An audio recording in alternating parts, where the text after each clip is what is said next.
Welcome to the Mary Potter Podcast. This week, we're undertaking a magical probe into two captivating flash fiction stories from the wizarding world.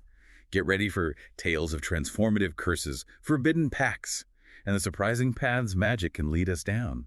You sent us these intriguing narratives, and we're excited to explore their core magical elements and potential implications with you. It's always amazing to see the creativity that flows from the Wizarding World fandom. These stories in particular really caught my eye. They dive into some really complex themes about the nature of magic and its impact on individuals and communities. Let's jump right in, shall we? Our first story is titled Touch of Change, and it introduces us to Leo, a young transmuter, afflicted by a rather unusual curse. Every time he touches a living being, he inadvertently transforms them. It's a fascinating premise, isn't it? The idea that magic could be so involuntary, so uncontrollable. It immediately sets up a sense of chaos and unpredictability. And the story wastes no time in showcasing the impact of this curse. Right from the start, we're given these vivid descriptions of these accidental transformations. Yeah, the excerpts really paint a picture. A cat suddenly sporting purple and gold stripes, a baker with antlers, a butcher covered in feathers. It's almost comical in a way, but also kind of unsettling. It's that blend of humor and unease that makes it so compelling, I think. It's like you can't help but chuckle at the absurdity of these transformations. But at the same time, you're also aware of the underlying tragedy of Leo's situation. He's clearly not doing this on purpose. He's a victim of this curse, and it's causing all sorts of disruption and fear in his community. And that fear quickly escalates, doesn't it? It leads to his exile. He's forced to seek refuge in this ruined tower, all alone, isolated. That image of him in the ruined tower is so powerful. It's a physical representation of his isolation, his separation from society. He's become an outcast, feared and shunned because of his uncontrollable magic. It's a really stark illustration of how quickly things can spiral out of control when magic is involved. But even in isolation, the curse doesn't let up. There's this scene where a bandit stumbles upon his tower, probably thinking he's found an easy target. Ah, yes, the bandit. What happens next is a real turning point in the story, I think. It's no longer just about Leo's personal struggle with the curse. It becomes about the danger he poses to others. Unintentionally, of course. Well, unintentionally is the key word there, because one touch from Leo and this would-be robber ends up sporting a magnificent peacock tail. Imagine that.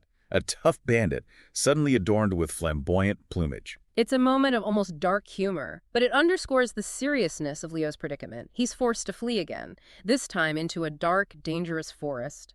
His exile becomes even more pronounced. It's a fight for survival now, not just against the elements, but against his own curse. And it's in this forest that things start to get really interesting.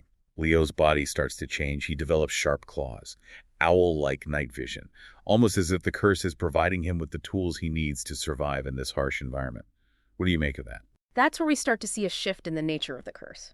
It's not just random transformations anymore. There's a sense that it's adapting, responding to Leo's environment, and perhaps even his internal state. These physical changes suggest a deeper integration of the magic within him. It's like his body is evolving in response to the challenges the curse has created.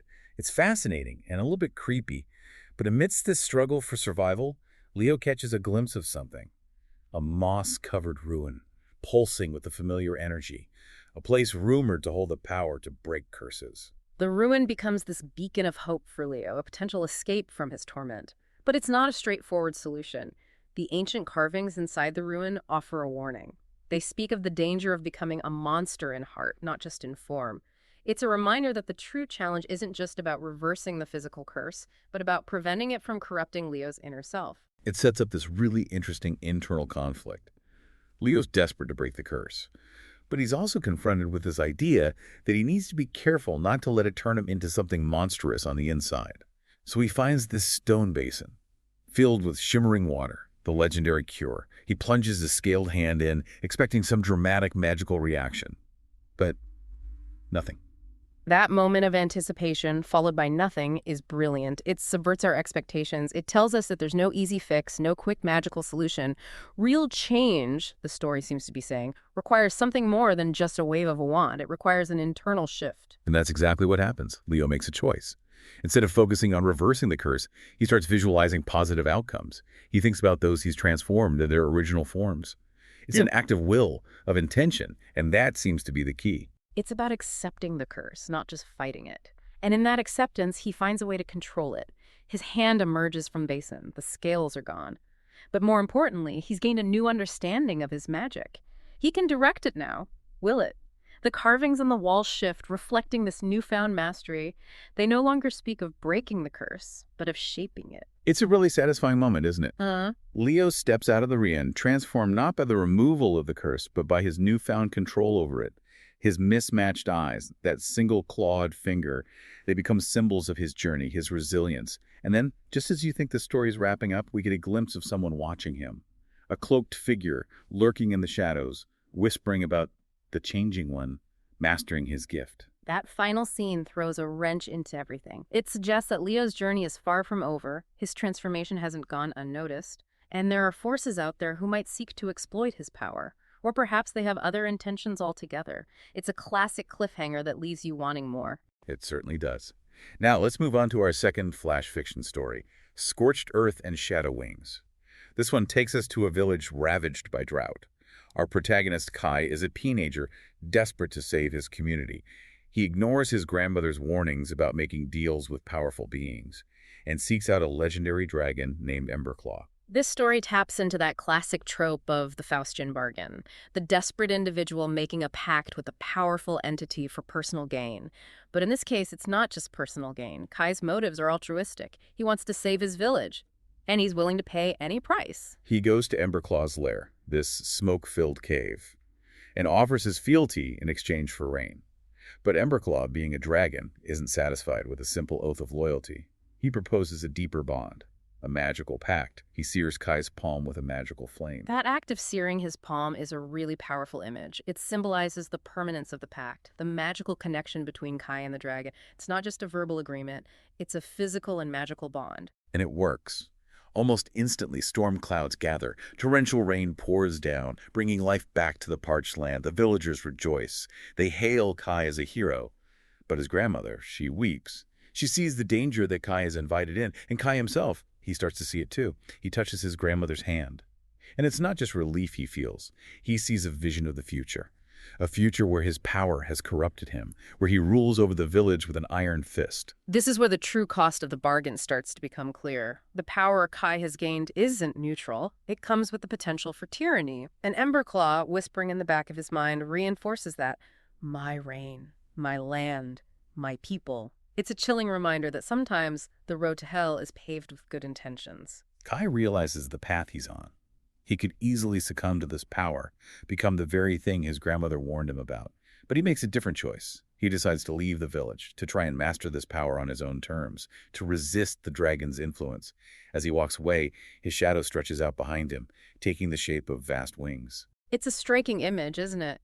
Those shadow wings represent the immense power he now carries, the potential for both good and evil. He's made a difficult choice, choosing self-imposed exile over the potential for tyranny. But it's not a clear-cut victory. It's more of a fragile hope, a desperate gamble. And just as he's leaving, he sees something else. From his vantage point on a mountaintop, he spots a group of armed riders, bearing the crest of a feared warlord, a figure his grandmother had warned him about. His actions in ending the drought seem to have had unforeseen consequences. That final twist is a reminder that even the most well-intentioned actions can have ripple effects.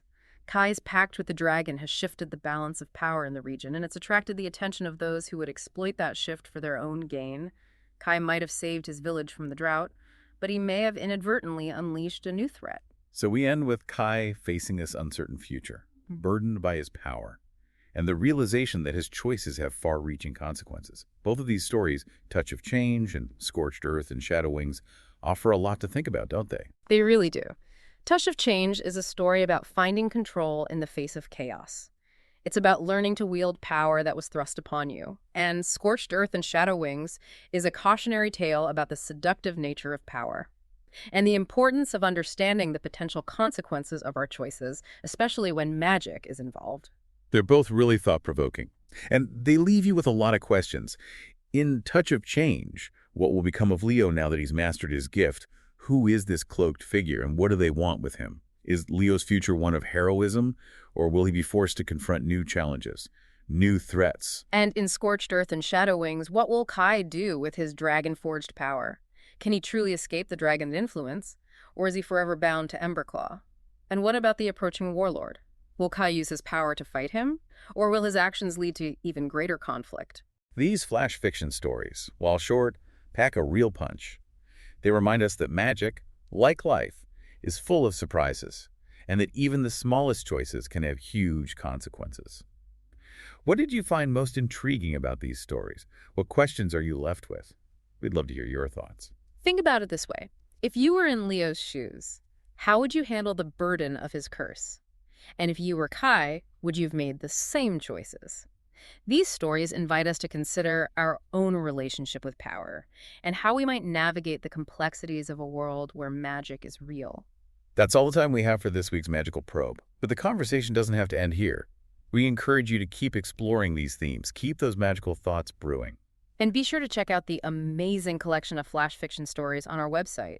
You never know what magical tales you might discover. Thank you for joining us for this Magical Probe into the wizarding world of flash fiction. We hope these stories sparked your imagination, and we look forward to diving into more captivating tales with you next week. Don't forget to rate and follow the Mary Potter Podcast for more magical adventures. Until then, keep the magic alive.